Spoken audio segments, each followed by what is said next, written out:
Hey everyone. Let's talk about readability.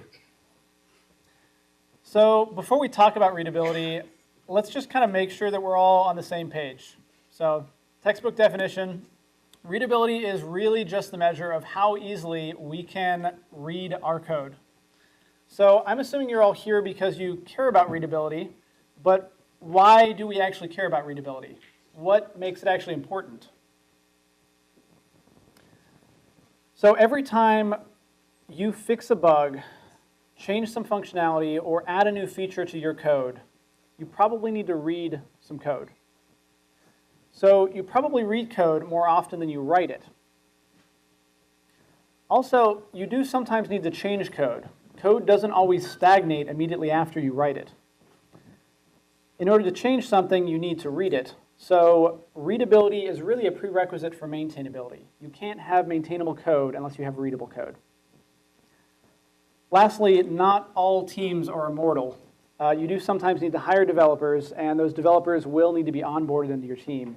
It's a lot easier to onboard people when they can read your code. So before we get started, let's make it clear what we're not going to talk about. We're not going to talk about how easy it is to write code. We're not going to talk about how easy it is for the computer to read your code and to run your code. We're only talking about how easy it is for humans to read your code. So we'll talk about how to structure your code, which pretty much boils down to where you put your line breaks. We'll also talk about naming unnamed things, and also naming things more descriptively. And finally, we'll reconsider some of the programming idioms that we use every day. We'll be looking at a lot of small code examples. So if you can't keep up, don't worry. I'm going to tweet out the code afterwards. There's a lot going on. All right, so let's talk about the structure of our code first. In the modern age, line length is not a technical limitation anymore. Screens are really wide. Line length is not about punch cards. It's about how readable your code is. Long lines are not easy to read. Line length is a little flawed, though, because when it comes to readability, indentation isn't quite the same as code. So instead of focusing on line length, I'd propose that we focus on text width. This is basically line length where we ignore the indentation. Now, I don't know what a good average text width is. I prefer kind of a 60-character maximum, but really, most importantly, we should focus on making our code readable when it comes to text width and not worrying about some arbitrary limit. Short lines are not our end goal. Readability is our end goal. All right, let's talk about line breaks. So this code has a text width under 60 characters. As you read this code, you're probably trying to figure out what it does. You're not going to figure out what it does until you've figured out what the structure of this code actually is. You'll eventually notice that that first statement there has a generator expression with 2 loops in it. And that second statement has a generator expression with 1 loop and a condition in it. This code is hard to read because the line breaks were inserted completely arbitrarily. The author simply wrapped their lines whenever they got near some maximum text width or line length. The author was valuing text width or line length as the most important thing. They completely forgot about readability. Is this code more readable? This is the same code as before, but the line breaks have been moved around to split up the code into logical parts. So these line breaks were not inserted arbitrarily at all. These were inserted with the express goal of readability. All right, let's take a look at another example. Let's say you're creating a Django model, and one of your model fields has a whole bunch of arguments passed into it. So we're passing a lot of arguments into this foreign key field here, and it's feeling a little unwieldy. Is this a good way to wrap our code over multiple lines? What about this way? Is this better or is this worse? What about this one? How does this compare? Would anything change if we were using exclusively keyword arguments here? Would that affect our choice at all? So personally, I usually prefer that last strategy for wrapping my lines, especially with all keyword arguments. I almost always prefer that last one. The first one's a little difficult to read, and that second one can be kind of problematic when you have really long lines like we do here. All right, so let's take a look at that last strategy a little more closely. Would it be better to leave off the closing parenthesis, or rather to put that closing parenthesis on its own line? Okay, got a lot of nods here. What if we added a trailing comma? Would this be an improvement, or is this worse? Better, okay. All right, so personally, I also prefer this last one here. Now, I am certain that there are some of you in this room who are not nodding your heads who disagree with this preference of mine.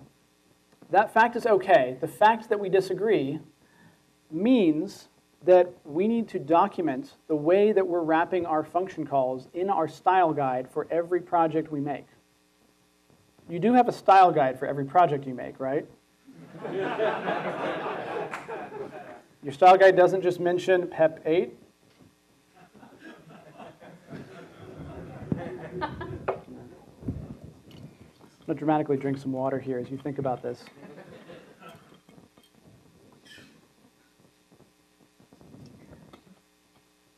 All right, so consistency lies at the heart of readability. You need to make sure that you are defining a style guide with really explicit conventions in every single Django project that you make. Do poets use a maximum line length to wrap their lines? No. Poets break up their line breaks with purpose. In poetry, inserting a line break is an art form. In code, inserting a line break is an art form. So as programmers, we should wrap our lines with great care. And remember, all your projects should have a style guide that goes well beyond PEP 8. Your code style convention should be explicitly documented. All right, let's talk about naming things. If a concept is important, it needs a name. Names give you something to communicate about. Unfortunately, naming things is hard. Naming a thing requires that you describe it, and describing a thing isn't always easy. Not only that, once you've described a thing, you need to shorten that description into a name, and that's not always easy either. If you can't think of a good short name, use a long and descriptive one. That's a lot better than a subpar name that's really short. You can always shorten a name tomorrow. It's hard to make a name a little bit longer. So worry about accuracy, not the length of your names. Okay, let's take a look at some code with some poor variable names. I bet that you do not know what SC stands for in this code. Anyone want to guess? Does not stand for South Carolina. So you might know if you had more context that this stands for state capitals. Don't use two-letter variable names in Python code, use descriptive names. Now, speaking of descriptive names, what does the I variable here represent? Index, okay. Is it a two-tuple? Maybe something else? Is I sub 0 capitals or is it states? Or something else entirely? So when you see an index access, this should be a red flag. Index accesses can usually be replaced by variables. We can do this with tuple unpacking. So you can probably tell now that S and C means state and capital, or maybe you could guess that. Avoid using arbitrary indexes in your code. Whenever possible, use tuple unpacking instead. It's often a lot more explicit to have named variables than it is to have indexes in your code. Now, you probably did guess that S and C means state and capital, or maybe you know because I told you. But there's no reason not to use real words here instead. This makes our code a lot easier to read, and it wasn't that hard to type. Name every variable with care. Optimize for maximum accuracy, and optimize for maximum completeness. Make sure you're describing everything as fully as you can. Okay, let's take a look at an example of code that could use some more variable names. This code returns a list of all anagrams of words that are in the candidates list. It's not bad code, but it's also not the most descriptive code. The if statement in particular is pretty loaded. There's a lot going on there. What if we abstracted out that logic into its own function? So with this isAnagram function here, I think it's a lot more obvious that we're checking whether two words are in fact anagrams. We've broken down the problem and described the process that we're using and left out the details. The details are inside that function. Let's take a look at that function. So this is pretty much exactly what we had inside our if statement before. It could use a little bit of work. Firstly, word1.upper, word2.upper, those both appear twice. We've got some code duplication there. Let's fix that. Okay, that's a lot better. I certainly find that conditional on that last line easier to read. But I think there's still more room for improvement. So one strategy that we could employ here is to read our code aloud. So I like to read my code aloud to see how descriptive it is. Here we're sorting our words, checking whether sorted versions are equal, and then checking whether the unsorted versions are, checking whether the words are not in fact the same word. Now, that description took me a little bit to read because it's not the easiest thing to figure out. That description isn't very helpful. It's not very much like how we describe this in English. If we add some comments to describe this in actual English, we can see that we're actually checking whether the words have the same letters and whether they're not the same words. Now, this code is formatted a little bit strangely, but it is more descriptive. We've added comments to describe what's actually going on.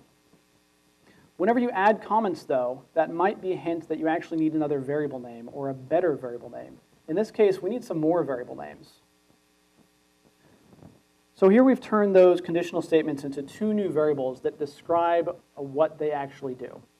Are different letters and have same words describes exactly what we're doing. That last line literally says, return have same letters and are different words. We've broken down this problem to make it more clear and more readable because we're conveying the intent of our algorithm, not just the details. Okay, so we ended up adding 4 extra lines to that code, but we broke down our process a bit in doing so. It's a little bit more understandable at first glance. You may think this example is silly. I mean, what we started with wasn't really that complex, but this process was a worthwhile mental exercise regardless, even if we're going to end up reverting this code afterwards. The exercise of refactoring your code to be more self-documenting is almost always a worthwhile endeavor. It helps you reframe the way that you actually think about your code. Okay, let's take a look at a complex Django model method. I'm going to go through this one a little bit quickly, and there's a lot of code here. I don't want you to read this code. I'd like you to unfocus your eyes and focus on just the shape of this code. There, did you do it? Okay, so the first thing you'll notice is that this code is broken up into 3 sections. There's 3 sections because there are 3 logical parts to this code. If we add comments to each of those sections, we can better see what's actually going on. Now remember, I said comments are maybe a step in the direction of making variables that don't exist or making variables with better names. We're missing variables here. We could name these sections by making methods for them. So even when you see the code here, you're tempted to read the comment because the comment's what's actually saying what's going on. Now, second step, make methods for these. If we split these out into helper functions, those names actually describe what the code is doing. I left in the doc strings because there's no reason not to leave in documentation. Documentation is not quite the same as comments. It's always good to document your things. If we call those methods in our original function, this now describes the actual process. This is almost like English here. If we wanted to see what each of these is doing, we can jump into that function. We don't have to be distracted by the fact that it's doing some really detailed stuff under the hood. Okay, so brief recap. Read your code aloud to ensure that you're describing the intent of your algorithm in detail.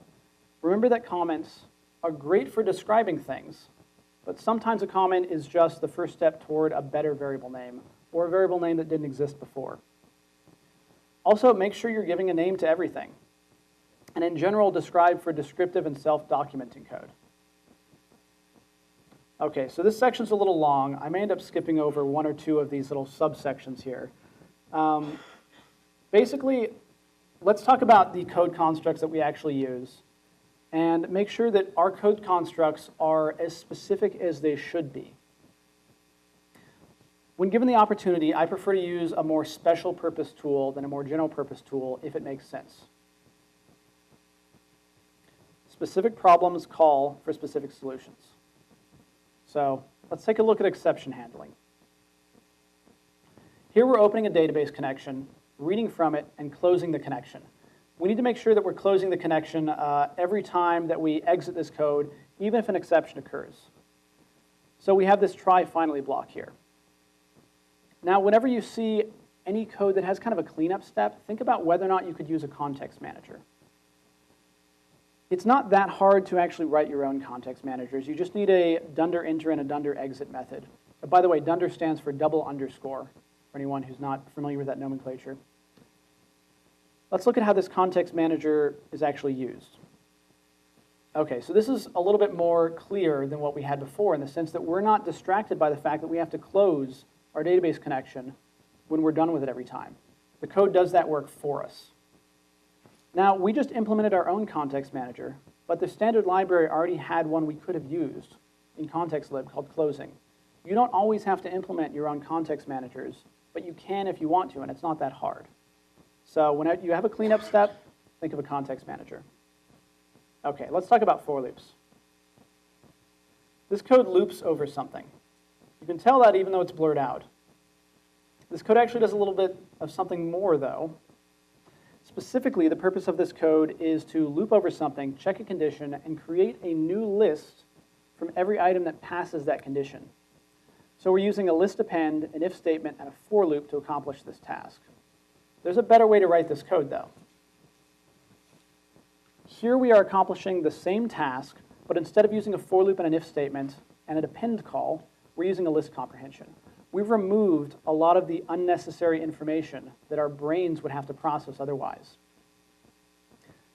At a glance, we can see that this code is not just looping, it's creating one list from another list. That's a better description of what our code actually does. When you have a specific problem, use a specific tool. Okay, I'm going to skip this one. You can look at the slides afterwards. Well, we'll go over it very briefly. So,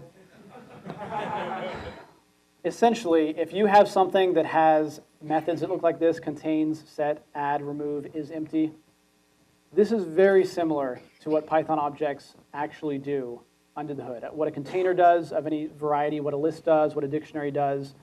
Think about whether or not you should be making your own version of those containers. You can do that with abstract base classes in the standard library, or you can roll it yourself using dunder methods. Let's talk about functions. This code connects to an IMAP server and reads email. Notice that one of these functions returns a server object, and the other three functions accept a server object. It should be a hint that something weird is going on here. If you ever find that you're passing the same data to multiple functions, think about making a class. This is exactly what classes were designed for. I know there's a big pushback against making classes and object-oriented programming in general, but classes bundle functionality and data together. Whenever you're doing that in your code, it's appropriate to use them. Okay, let's do a recap. When you find yourself wrapping code in redundant try-finallys or try-except blocks, and whenever you have a cleanup step in general, think about using a context manager. Also, when you're making one list from another list, there's an idiom for that. It's called a list comprehension. It might be a little bit more clear to use than using a for loop. And when one object looks like a container but isn't a container, it probably should be a container. You can turn it into a container by using dunder methods. Don't be afraid to use those dunder methods either, regardless of whether it's for a context manager, a container, or anything else. Dunder methods are your friend. They're not, I'm not calling them magic methods because they are not magical. If you have a specific problem, use a specific solution. When you're writing code, stop to pause every once in a while and actively consider the readability of your code. You can use this checklist as a starting point for your own reflections on your own code's readability. As you use this checklist on your code, start to build up that code style guide that we talked about earlier, that I know you all have but want to improve. And remember that every project does need a detailed code style guide. The more decisions you can offload to the style guide, the more brain power you'll have left over to spend on more interesting and less trivial things. And finally, here's a list of videos I recommend watching when you get home, some of which contradict some of the things I said, some of which support them. Do we have time for questions? We do. We have time for 2 short questions. Okay. Hi, Trey. Great talk. I often forget myself as a Pythonista when I can break up a list comprehension. So are there rules? Does Python care? And what are the rules if I'm trying to follow your example and break up a list comprehension to replace a for-if statement? When you can create a list comprehension out of a for loop? No, more like I'm used to writing it as one big long thing. Does Python care where I split it into multiple lines? Oh, right. So as long, if you are inside parentheses, square brackets, or curly braces in Python, Python allows you to break that up wherever you want. In fact, you can even indent your code in really weird ways just to make people unhappy. Don't do that, though. Implicit line wrapping is a really easy thing in Python. So you can break it up wherever. I would recommend breaking it up before the for clause and before the if, basically before the logical components. Cool. Thank you. Yep. Thanks, Trey. Good talk. Do you have a suggestion for a good styling guide that's out there that you recommend to look at to then adopt our own? That it looked at to what? Are there good style guides out there that we can adopt to and adjust to our own personal needs? No. This is kind of one of those do as I say, not as I do situations. None of my open source projects have a style guide. So, you're welcome. All right, well, with that, let's get ready for the next session coming up in 5 minutes. Thanks, Trey. Thank you.